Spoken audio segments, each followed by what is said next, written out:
Guys, today is Tears of the Kingdom Day. Yeah! I'm so hyped. I'm genuinely so excited. This is the greatest day of my life. So Breath of the Wild is like one of my favorite games ever, and it comes out today, now. I don't usually vlog, but I just kind of felt like vlogging this because this is like a big day for me. The fuck you want? I'm kidding. I love you. I love you. I purposely put Bendy and the Ink Machine up here, like hidden away, because no one needs to fucking know that I have that shitty ass game. I played it for an hour and then I got bored because it's literally just Walking Simulator like 2014. Anyway, I do have Breath of the Wild right here. I also got Age of Calamity, but I didn't play it that much just because, like, I don't know, Warriors games don't really do it for me. But Tears of the Kingdom is like an actual sequel, so hype. I've been like trying to avoid like all spoilers of the game. I wanted to go in like totally blind apart from like the trailers that I saw, obviously. But yeah, me and my dad are gonna go to like GameStop in like a little bit. I don't know how much I'm gonna record there because I don't like recording in public. Jeez, I need to fucking shave. I'm going baby on baby. That nigga a bitch. So it's been over a month since Tears of the Kingdom came out, and yeah, it's amazing. I don't think I've ever seen a sequel just so masterfully expand and improve upon what worked from the first game while also fixing what didn't. I have about 16 hours in the game so far, and I'd probably have a lot more if I like didn't go outside. But yeah, I love this game. And I barely made any progress in the story. I've just been exploring because that shit is so fun. I'm gonna try and keep this as spoiler free as possible because if you can, please go into this game blind. The feeling when you discover something new in this game is just unmatched, and I don't want to take that away from anyone. Before I talk about the game though, I want to bring up the build up to release. Since the reveal of the game back in like 2019, I'd been getting increasingly worried about it just due to the lack of footage. And even when we did start getting footage, it was just like there was no wow moment, you know? But then I saw it.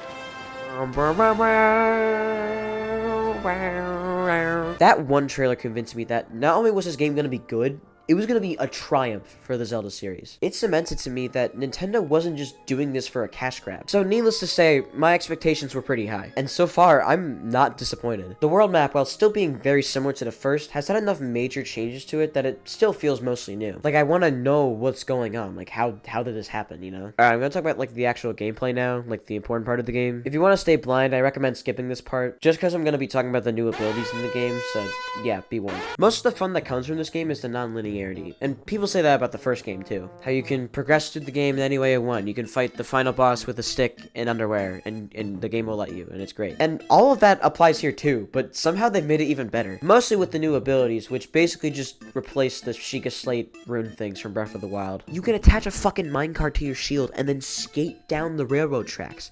That's amazing. That's peak game design. A lot of people have been complaining about the weapon durability, but I honestly don't mind it that much. Because a lot of the gameplay just revolves around that system. You have to put a lot of thought into what weapons you want to use at what time. Because you can attach something to a normally weak weapon, which makes it stronger, but it doesn't change the durability at all.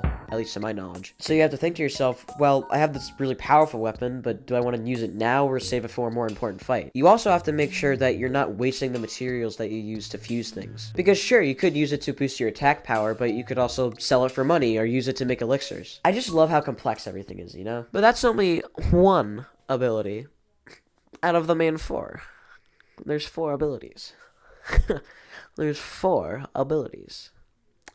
There's 4. There's also Ultra Hand, and if you've seen anything about this game, it's probably the fucking insane shit that people are cooking up with this ability. I haven't really experimented with the ability much myself, just because my battery power is really low, but it's still really fun to mess around with it and just see the wacky shit that you can make. There's also the Ascend ability, while definitely being more situational, it's still pretty fun to use. Then there's the Rewind ability, which I've probably used the least in my playthrough. Although that's more of my fault than the game's fault, there's definitely a lot of situations to use it, I just forget to. If you're not like me, you can use it in a lot of inventive ways for platforming, combat, or just correcting a mistake you made. One of my favorite things about the game is how you can basically solve puzzles in any way that you want. If something is too hard to figure out, you can probably just build some stupid shit to do it for you. The amount of times that I've solved a puzzle like the intentional way, I can probably only count on one hand. Just the fact that the game lets you do that and doesn't care already takes it a step up compared to a lot of games like it. The game rewards you for being creative and coming with out-of-the-box solutions, and I just think that is like the biggest thing in its favor. Okay, now I'm going to talk about some rapid-fire details that I think are cool, and I'm also going to theorize and speculate, but it could be a spoiler for you because everyone plays the game differently, so I'm just saying this is a warning. This is your final warning. This is your final warning.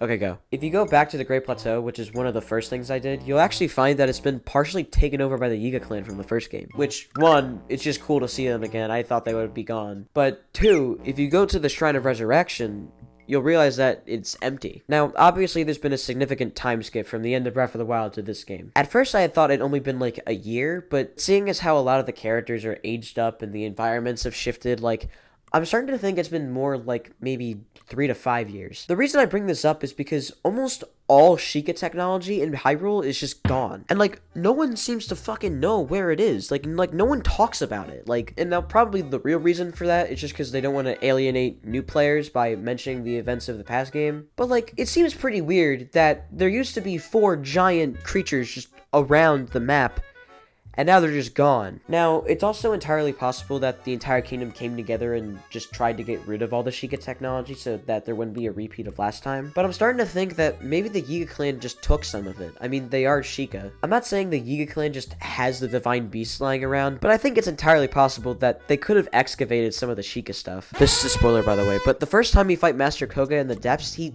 seems to know how to operate pretty highly advanced technology. I mean, advances in quotes, it's a bunch of shit stuck together, but he knows how to use it. I think it's possible that the clan might have studied the Sheikah. Again, this is all speculation, I could be dead fucking wrong, I don't know. There's just a lot of small little details in this game that I just really appreciate. Like, another example is, after I defeated the Wind Temple, I went back to Lookout Landing, and if you go in the bunker, you'll see that there's a tiny little hole in the wall. So after you crawl through for a little bit, you start to hear voices, and after you break through all the debris, you'll find a little devil statue, which if you played the first game, you'll recognize as the same statue from outside Kakariko Village. And if you talk to the statue, he explains that the goddess Hylia just kept fucking with him to mess with his business. Like, they didn't have to provide an explanation as to how he just, like, teleported across the map. Like, oh, he's a demon, he can teleport, you know what? Like, no, Hylia was just messing with him. That's hilarious. Basically, what I'm trying to say is Tears of the Kingdom is objectively the best game of all time.